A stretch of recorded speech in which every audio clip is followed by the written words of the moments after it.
Hello everybody, my name is Dratnos, and in this video I'm going to answer a question that I get all the time on stream, which is how do I sim myself, and particularly, how do I sim myself for Mythic Plus? So let's get started with just the basic question of how do I sim myself in raids. And usually the way you'll want to do this is you'll want to download an add-on for your WoW game called Simcraft, and then you can just type /simc into your text box, and you get this big old thing that you can copy. And then from there you'll want to go to raidbots.com. You can download a standalone application for your computer called Simulation Craft that you can paste this info into, but I recommend not doing that. Almost everything you want to do, you can do on raidbots.com. Okay, so over at Raidbots, you'll then get a bunch of different options up here where you can choose what kind of sim to run. Usually for raids, you'll just want to do a top gear sim and figure out what your best options are. So you can paste your Simcraft add-on text into here, and then you can see like, okay, which of these items are going to be the best for me. You can choose all the things that you think might be the best, and you can choose enchants and stuff, and essences and talents. You can choose between all of those things.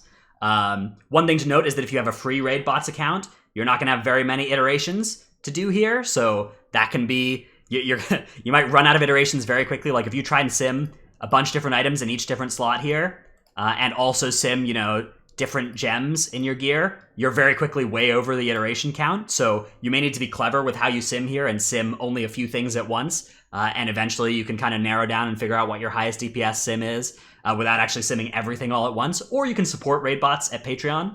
And if you do that, they'll give you a big extra amount of iterations. That can be a useful thing to do.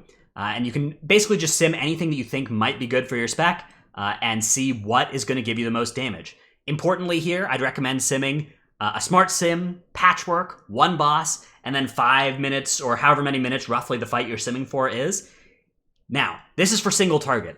As soon as we start getting to an AoE situation, I would actually recommend not simming at all. There are options here, Dungeon Slice, Hectic Ad Cleave.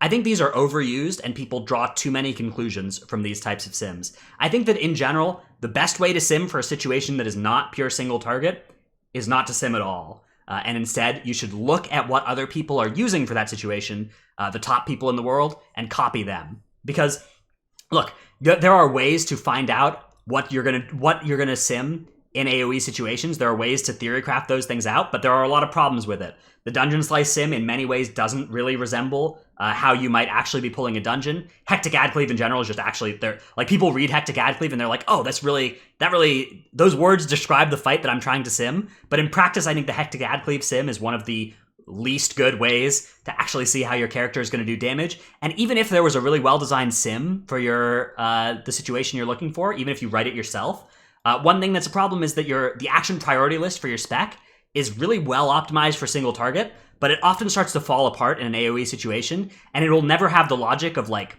saving a cooldown 20 seconds for when there will be more targets in 20 seconds. So unless you're willing to like go into the APL and do a bunch of work to fix that all up, I would just stay away from it. I would not sim for Mythic Plus. And here's how I would figure out what gear to run in Mythic Plus. So the website I'd mainly use to figure out what to use in Mythic Plus is Raider.io.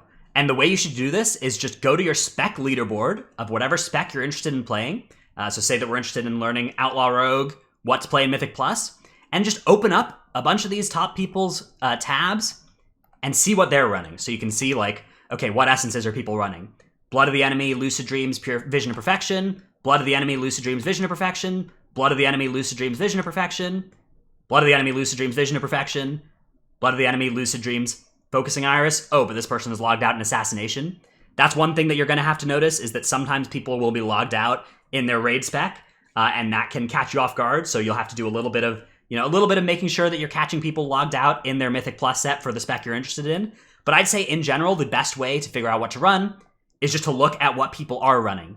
See what Azurite powers they're running, what items they're running. You can even see what they're gemming and enchanting, right? You can see, okay, this person, Lashka here, a good friend by the way, is running crit and verse enchants and gems. So I'd recommend running crit and verse on Outlaw. And you can use this to figure out that you can take a look at what everybody's stats are like, and you can see what amount of haste people will actually start gemming haste on their gear. Looks like pretty much nobody's gemming haste. Okay, this guy has 1 haste gem, so maybe you can take a look at this person's actual stats by taking a look at their armory and seeing what % haste they want to play, what % crit and verse they want to play, and then trying to emulate that. You'll want to make sure that you're finding people who are using the same build as you. Somebody might have a trait like Brigand's Blitz here that's going to change the value of something like Haste in their build, or they might be running different essences than you have access to. If you don't have Blood of the Enemy, for instance, you're going to have to keep looking down this list until you find somebody who's not running Blood of the Enemy, and that might be hard.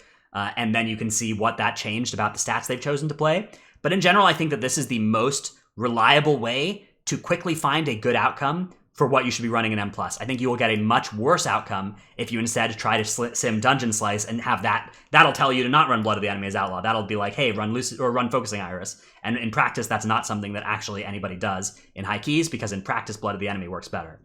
One final note is that this is actually my advice for raids too. Most raid fights these days aren't pure patchwork. They are based on, weird kill timings, weird damage phase timings, weird times when ads come out. And rather than trying to catch that with a sim, let's just piggyback off the good work of somebody else, somebody smarter than us. That's always my favorite strategy. So the way you'll do this is you go to warcraftlogs.com and you just take a look at the top rankings for your spec on a certain fight. If you want to figure out what the best, way to play on Queen's Court as an assassination rogue is, and you want to figure out, hey, is this a fight where I can play a Shrouded Suffocation build, for instance, you just go to the Queen's Court on Mythic, say this is what we're looking for, and you just change this from all classes to Rogue Assassination, and just take a look and see what traits people are running. Hey, it looks like there are a couple people succeeding with Shrouded Suffocation. These people are making that work, but it looks like mostly people are just playing the default double dose build still and just sticking on one target. And you can see what essences people are running for the fight. Looks like an overwhelming majority of Condensed Life Forces with a couple of Blood of the Enemies thrown in. And most people are on Lucid Dream's Conflict and Strife or Lucid Dream's Focused Energy. And this might be a similar thing to what you'll sim as your best on single target, but I'd say that just copying these builds is going to be your best strategy in a raid environment also. Because there's a lot of work that the top people have done, and the first people to get to these fights on Mythic have done, that involves, complicated theory crafting, way harder than just simming yourself is on single target. So just piggyback off their good work and don't try and replicate that for yourself, because it takes a lot of work to correctly use theorycraft to figure out what to run on a fight, and it's very easy to just see what people have succeeded with on fights. It is worth noting, if you're looking at top damage, you might find people who are doing like weird padding strats. Like if you look at top damage on Orgazoa, for instance, this might not be the best strategy to kill the fight, right? Top strategy for Assassination Rogues on Orgazoa is like an Echoing Blades build. This person's just padding on the ads. All these people are just padding on the ad. They're playing this Echoing Blades Scent of Blood build. So what you might want to do is you might want to optimize for damage to bosses instead. And there you'll instead start to see, this double dose, twist the knife kind of strategy that looks more like what you would actually want to do for progression on this fight. You also might want to look at the duration of these kills, especially if you're looking at bosses like, Lady Ashvane. The damage parses that will be the best are almost always going to be these very short kill times compared to the longer kill times. So you may want to start scrolling down a little bit, looking at the later pages, and start seeing if something big changes about what the top damage parses are in the 5-minute range versus the 3-minute range. And if you're a guild that's killing it in the 5-minute range, that might inform your decision about weird essences or talents that change their value based on how long the fight is. I hope this video has helped answer some of your questions about how to choose which gear to use in both Mythic Plus and Raid. It's kind of interesting because in my experience, when players start playing this game, they don't sim themselves at all. And then they will start simming themselves and believing it and using that sim for everything. And then after that, after they get even a little more experience, they will then develop a healthy distrust of sims in specific situations and start using sims only when they know they'll be accurate, which is generally just pure single target, or when their damage is effectively pure single target, when that's all they care about. And outside of that, they will start looking at statistics or making informed theorycraft-based decisions. Anyways, I'm rambling a little bit here. I hope you enjoyed this video. If you did, remember to like and subscribe it, and check out my Twitch stream, twitch.tv/Dratnos. Thanks everybody for watching. I'll see you in the next one.